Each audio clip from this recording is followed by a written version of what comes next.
Jake Thompson stepped off the transport shuttle onto Harmony Station Academy, his boots making a soft thud on the metal floor. The sound echoed strangely in the alien corridor. He looked around at the massive space station that would be his home for the next year. Everything seemed too big, too shiny, and way too clean compared to the beaten-up cargo ship that had brought him here from Earth. The first thing he noticed was the stairs. Lots of them. Through the thick viewing windows that lined the docking bay, dozens of alien faces pressed against the glass. Some had too many eyes. Others had no eyes at all, just weird sensor organs that glowed softly in the dim light. A few looked almost human, except for the blue skin and the extra arms. They all seemed to be talking at once, creating a buzzing sound that reminded Jake of the beehive behind his dad's garage back home. Jake waved at them with a friendly smile. Half of them jumped back from the windows. Well, that's not a great start, he muttered to himself, shouldering his backpack. It was the same one he'd used for camping trips in the Rocky Mountains. The alien customs officer who'd inspected it earlier had asked 3 times if it was some kind of survival equipment. Jake had laughed and said it just held his clothes and some snacks. The docking bay door slid open with a soft hiss, and Professor Krill emerged. Jake had seen pictures of the Vexery species before, but meeting one in person was different. The professor stood about 7 feet tall, with 6 legs that moved in perfect coordination. His body looked like a cross between a praying mantis and a stick insect, all sharp angles and thin limbs. But it was the eyes that caught Jake's attention. Compound eyes the size of dinner plates that seemed to look in every direction at once. "Welcome, human Jake," Professor Krill said, his voice coming from somewhere in his chest rather than his mouth. The translator device on Jake's collar turned the chittering sounds into clear English. "I am Professor Krill, your xenobiology instructor. Your species' reputation precedes you." Jake extended his hand for a handshake, then realized the professor didn't have hands. Just sharp, claw-like appendages that looked like they could cut through steel. He settled for a nod instead. "Thanks for having me here, Professor. I'm really excited to learn about all the different species in the galaxy. Earth biology can get pretty boring after a while." The professor's mandibles clicked rapidly, which Jake's research had told him was either laughter or extreme nervousness. Given the way the alien took a small step backward, Jake guessed it was nervousness. "Tell me, human Jake," the professor continued, his compound eyes focusing on Jake's face in a way that felt like being studied under a microscope. "Is it true your homeworld has predators that hunt in packs? I have read reports that suggest some Earth creatures coordinate attacks using primitive communication." Jake thought about that for a second. "Oh, you mean like wolves?" "Yeah, they're pretty smart. They work together to hunt deer and stuff. My neighbor actually has one as a pet. Well, it's part wolf anyway. Max is a good boy, just needs lots of exercise and a strong fence." Professor Krill's entire body went rigid. The clicking sound got faster and higher pitched. Your neighbor keeps a pack hunter as a companion animal?" "Just one wolf, not a whole pack," Jake said with a grin. "Though Mrs. Peterson down the street has 3 German shepherds, and those are basically wolves too. They're great guard dogs. Really friendly once they get to know you." The professor's 6 legs shuffled nervously against the metal floor. "Guard dogs. Yeah, to protect the house from burglars and stuff. Dogs have been helping humans for thousands of years. They hunt with us, guard our homes, help us find things. Some breeds can track a scent for miles. Others can bite with over 200 pounds of pressure per square inch." Jake paused, noticing Professor had gone completely still.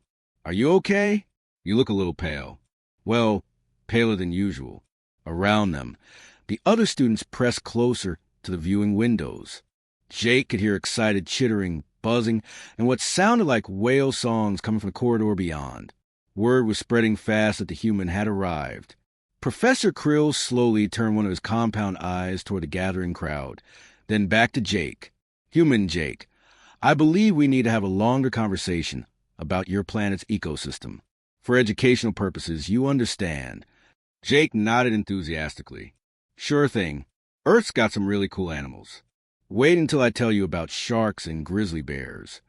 The professor's clicking reached a pitch that made Jake's translator squeal with feedback. 3 days into xenobiology class, Jake had already gotten used to the weird routine at Harmony Station Academy. The classroom looked like something from a science fiction movie, with floating holographic displays and seats that adjusted to fit different alien body types. His human-sized chair looked tiny compared to massive cushions built for the gas-breathing Nebulans. Jake sat in the back row, taking notes in his old spiral notebook, while his classmates used fancy floating tablets that responded to thought patterns. He'd tried one of those tablets on the first day and nearly gave himself a headache. Apparently, human brains work differently than expected. Professor Krill clicked into the room, his 6 legs carrying him smoothly across the floor. But today was different. Instead of his usual collection of preserved specimens and holographic displays, he was pushing a large metal containment unit. The thing was about the size of a refrigerator, covered in warning labels written in 12 different languages. Even without his translator, Jake could tell they all said something like danger or do not touch. The room went quiet. Even the Nebulans stopped their constant humming. "Today, class," Professor Krill announced, his voice carrying that special tone teachers use when they wanted to sound dramatic, "we study something truly remarkable. The Shadow Ripper from Omega 7. A collective gasp echoed through the room. One of the blue-skinned Altarians made a sound like a whimpering dog. The insectoid students started clicking their mandibles so fast it sounded like popcorn in a microwave. "This creature," the professor continued, clearly enjoying the reaction, "has eliminated entire research teams. 3 separate expeditions have been lost to a single Shadow Ripper. Their psychic emanations alone can drive most sentient beings to madness." Jake looked up from his notebook, where he'd been doodling a picture of his dog back home. "Psychic emanations? Like it messes with your brain?" Precisely, human Jake. The Shadow Ripper projects waves of pure terror directly into the minds of its prey. Most beings collapse from fear before the creature even attacks physically. The professor moved to the control panel on the side of the containment unit. The other students were already backing away from their seats. Some had moved so far back they were pressed against the walls. A few had ducked under their desks. "Now, observe carefully," Professor Krill said, his compound eyes fixed on Jake. "This is what real danger looks like." The containment unit hummed to life. Warning lights flashed red around the edges. Then, with a soft pneumatic hiss, the front panel slid open. What emerged looked like someone had taken a giant squid, covered it in porcupine quills, and painted it black as midnight. The Shadow Ripper unfolded from the container, its tentacles writhing and searching. It was about the size of a large dog, but those tentacles made it seem much bigger. Each tentacle ended in a mouth full of needle-sharp teeth that clicked and snapped at the air. The moment it appeared, Jake felt something trying to push into his mind. It was like having someone tap insistently on the inside of his skull. A cold, creeping sensation tried to crawl up his spine, whispering that he should run, should hide, should panic and scream. Around the classroom, students were dropping like flies. The Altarian who'd whimpered earlier had fainted completely, her blue skin turning an unhealthy gray color. 2 of the insectoid students were making high-pitched keening sounds and had curled up into tight balls. Even the tough-looking Nebulans were backing away, their gas-filled breathing apparatus working overtime. Jake blinked a few times, waiting for the fear to kick in. The tapping in his head reminded him of his little sister trying to get his attention during family movie night. Annoying, but not exactly terrifying. He tilted his head, studying the creature as it continued to unfold from its container. Looks like a squid had a baby with a porcupine. The Shadow Ripper's tentacles froze midwave. Its multiple mouths stopped clicking. For a moment, the classroom was completely silent except for the soft whimpering of terrified students. Jake yawned and stretched, the same way he did during boring lectures back at his high school on Earth. "So, Professor, are we going to dissect it or just watch it wiggle around? Because I've got some questions about how those tentacle muscles work. And what's with all the teeth? Seems like overkill for something that already has psychic powers." Professor Krill's compound eyes went so wide they looked like they might pop out his head. The Shadow Ripper seemed equally confused, its tentacles waving uncertainly, as if it couldn't figure out why its terror projection wasn't working. You are not afraid?" the professor stammered. Jake shrugged. "Should I be?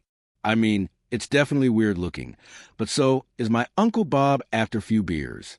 At least this thing's not trying to show me pictures of his fishing trip." The Shadow Ripper made a sound like a deflating balloon and slumped back into its container, apparently giving up on the whole terror thing. Half the class was still unconscious on the floor. Over the next week, Professor Krill seemed to make it his personal mission to find something that would finally scare Jake Thompson. Word had spread throughout Harmony Station Academy about the human who'd yawned at a Shadow Ripper, and suddenly Jake found himself the center of unwanted attention. Alien students would peek into his xenobiology classroom, whispering in languages his translator couldn't keep up with. Monday brought the Acid Spitter, a slug-like creature from the volcanic world of Pyrax. 3. Professor Krill wheeled it in with the same dramatic flair, but this time he'd added extra safety barriers around the classroom. The containment unit looked like it could survive a nuclear blast. Behold, the professor announced, the dreaded Acid Spitter. Its digestive enzymes are so powerful they can dissolve Durasteel in minutes. 3 drops of its saliva ate through a starship hull last year. The remaining students in class, several had already switched to safer subjects like advanced mathematics of black holes, pressed themselves against the far walls. One of the Nebulan students had actually brought a personal force field generator. When the container opened, a blob of greenish-brown goo about the size of a basketball oozed out. It left a trail of smoking metal where it touched the floor, and the air filled with sharp, chemical smell that made everyone's eyes water.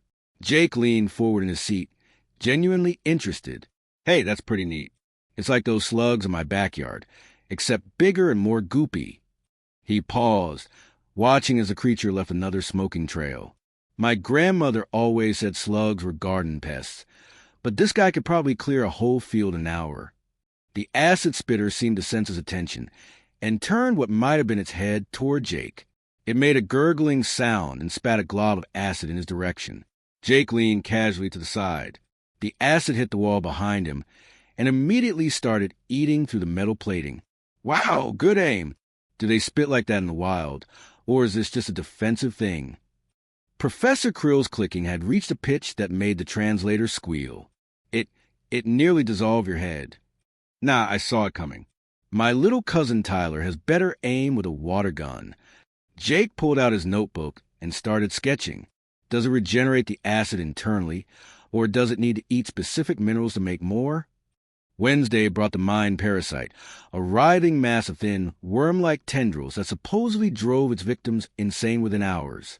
The professor had upgraded the safety measures again, adding psychic dampeners and emergency medical teams on standby. "The mind parasite," Professor Krill explained, his voice shaking slightly, "invades the neural pathways of its host, driving them to madness as it feeds on their thoughts and memories." The creature looked like a bowl of spaghetti that had been left in the sun too long, all twisted and dried out. When the container opened, it started pulsing with a faint purple glow, and Jake felt that familiar tapping sensation in his head again. He squinted at it thoughtfully. "You know, it kind of looks like the escargot my grandmother used to make for fancy dinners. Same texture, anyway." The tapping in his head got more insistent, but it still felt more annoying than scary. "I wonder if you could cook it the same way. Little butter, some garlic." The mind parasite actually recoiled, its tendrils pulling back into a tight ball. "Are you seriously considering eating it?" asked Zara, one of the few Altarian students brave enough to still attend class. Jake shrugged. "I mean, probably not. But my grandmother always said you could make anything taste good with enough seasoning."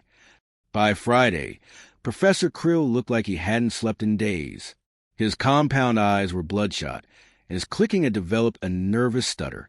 But he wasn't giving up. "Today," he announced, "we have something truly special. A juvenile star WRM from a Helio sector. The containment unit was twice the size of the previous ones, covered in radiation warnings and temperature gauges. When it opened, what emerged looked like a small dragon made of living fire. It was about the size of a large cat, with scales that shimmered like molten gold and wings that seemed to be made of pure energy. Heat radiated from its body in visible waves, making the air around it dance and shimmer. The star WIRM opened his mouth and let out a roar that sounded like a jet engine. Several metal desks began to glow red from the heat. For the first time all week, Jake actually perked up, his face lit up with genuine excitement. "Oh, cool, it's like a space dragon." He leaned forward eagerly, completely ignoring the fact that his notebook was starting to smolder from the heat. "Can I feed it something? What do they eat? Do they breathe fire, or is that just solar energy discharge?" The star WIRM paused mid-roar, looking confused by Jake's enthusiasm. "Feed it," Professor Krill sputtered. "It feeds on solar radiation. It could melt through the hull of a spacecraft. That's so awesome, like a living solar panel with wings." Jake started taking notes rapidly. Does the energy conversion happen in a special organ, or is it more of a whole-body process? By the end of class, 3 more students had transferred out. One of them left a note saying he was switching to a safer major, like quantum physics of unstable stars. Professor Krill slumped in his chair, staring at Jake as the human cheerfully packed up his notebook. "Same time Monday, Professor?" Jake asked with a smile. "I can't wait to see what you bring next week." The educational field trip had seemed like such a good idea when Professor Krill announced it 2 weeks ago. A gentle introduction to mildly hazardous environments, he had called it, perfect for our advanced xenobiology students to observe dangerous ecosystems from the safety of our research vessel. Jake had been excited. Finally, a chance to see some real alien wilderness instead of just studying creatures in containment units. He'd packed his old hiking boots and even brought along some trail mix, just in case they got to do any actual exploring.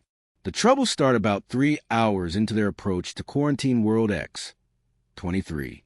Alarms began blaring throughout their small research ship, and the lights flickered ominously.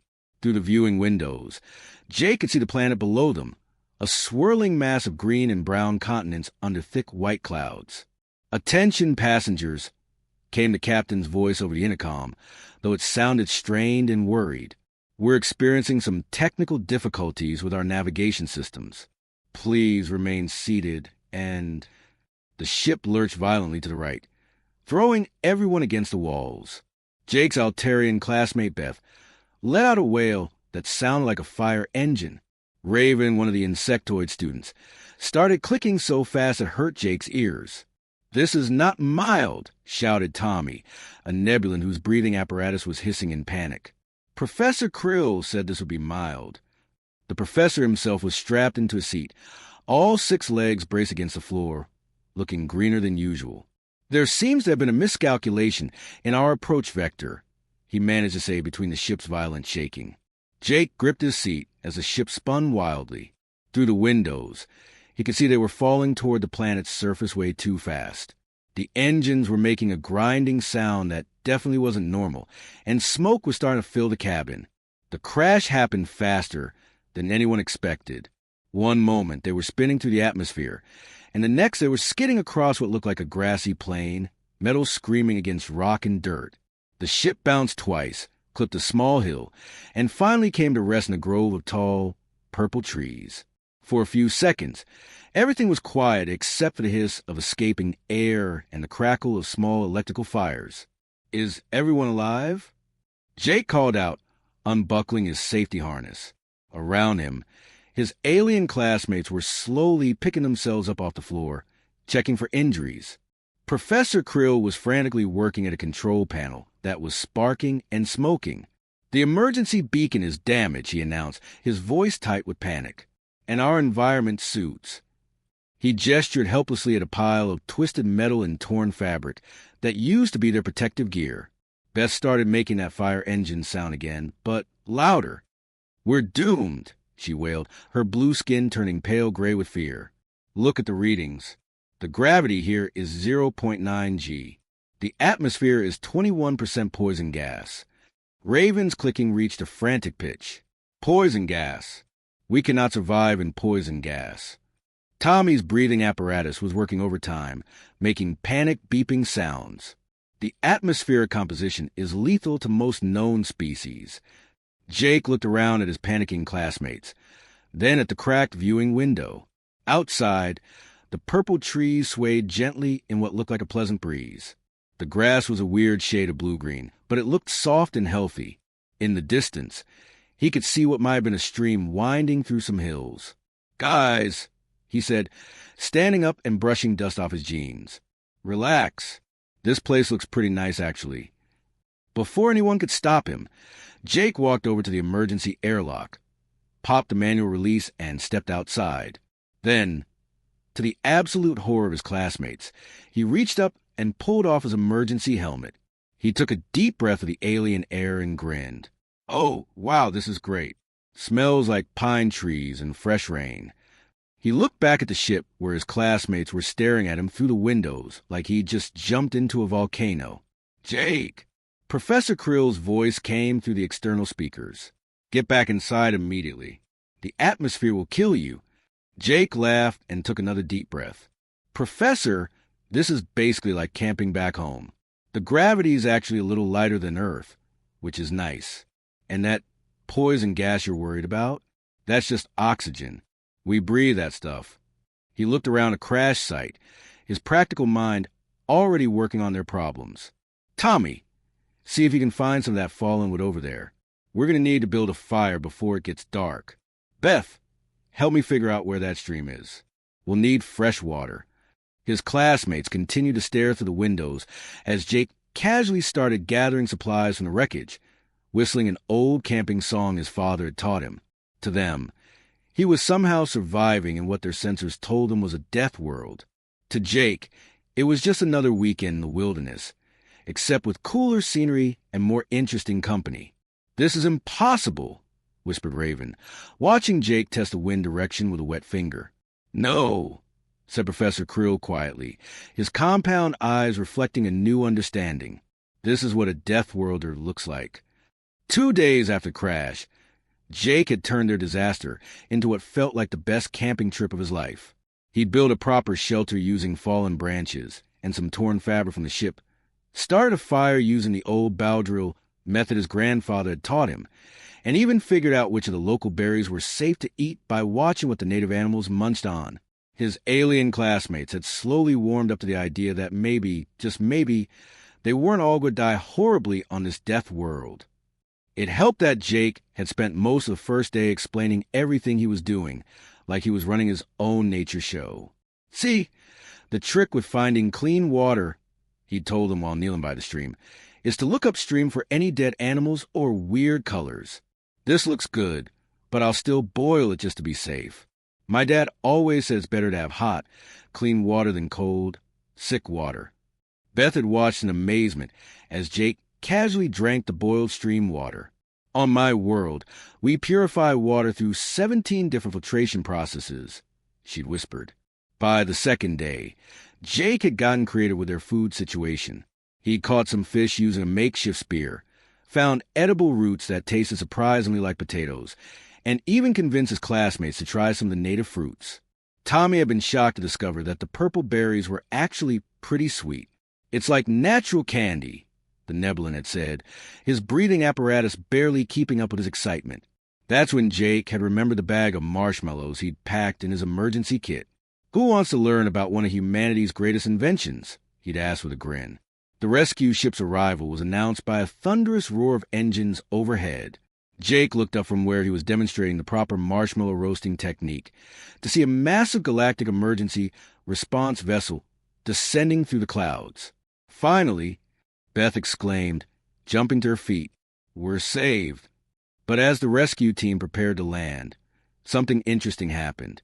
The local wildlife, which had been keeping a respectful distance from their campsite, started gathering at the edge of the clearing.